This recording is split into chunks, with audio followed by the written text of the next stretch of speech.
time to get out and play. AMSOIL delivers the ultimate protection for your vehicles and equipment. Fast, free shipping right to your door. Spend $100 and shipping is on us. Order now at amsoil.com.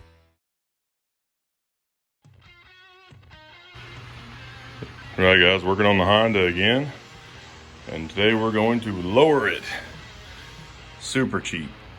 And got my shock here and got it bolted up down here. You see where that's about how far we're going to lower it, which seems it'll be worked pretty good.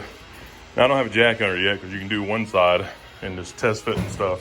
But now that I got to move to the other side, I'm definitely going to have to get a jack. But the first thing we've got is a number 3 in here. And take this loose, pull the cap off, and you've got some different sizes here, like a 12 down on the rear end deal down there, and a 14 on these other ones. So I'm gonna bust these loose and then start lowering it down, get them lined up. Let me show you the shocks right here a little bit more. This is a really cheap shock off of eBay. So these things are like, you can find them between 30 and 50 bucks. This thing, it says it's for, which is weird, it said for like a 50, 70, a 110, and a whole bunch of different Chinese motorcycles. And then it said it also fits like a Honda Rebel or something like that. And I was like, what the heck? So I started looking in, and this spring force is supposed to hold up 1,200 pounds. So and you can't compress it by hand. I mean, it's kind of crazy. It's on the middle setting right now. So it is still adjustable. It is for a motorcycle. And a lot of people say that it's, I saw one guy talking about on a forum, talking about using Rebel shocks on his 1100. And I don't think a Rebel bolts up exactly the same way, but a whole bunch of guys were, you know, half of them were saying, oh yeah, no, it can hold up fine. The other half was going, oh, you can't do that, you can't do that. Well, if these things will hold up 1,200, then it should be pretty good. This spring is actually bigger than the ones on my Harley, the stock ones. So everything actually bolts up.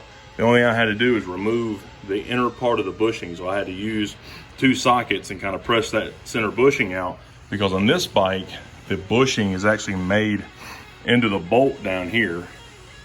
So this actually just slides into there, and it fits really good where the old bushing came out.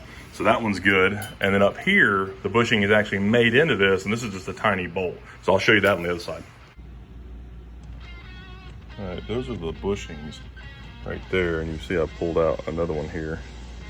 And now I'm gonna get this one out. And this socket is big enough to go on the outside. This one's big enough to push directly onto the bushing. So I do one side as far as I can push it, then I push it from the other way, and it seems to be breaking them loose.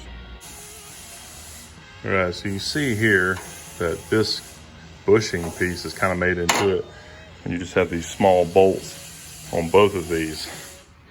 Only that bottom one down there has its own bushing kind of made into the bolt.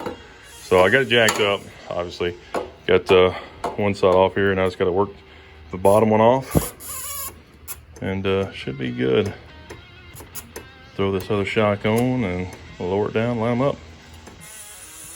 All right, so I got it pushed on just enough to get a few threads in here, and now we've got to bring this down until it meets into there, and I'll have to kind of work it on. So shouldn't be too bad. Now I just got to lower the jack down just a little bit, get them lined up. All right, guys, look how slammed that is. That looks pretty freaking wicked. That is low, and it's actually too low.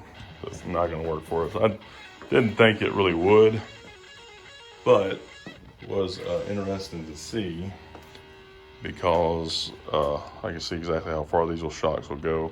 Like I said, these are the 10-inch shocks, and it does slam it really hard.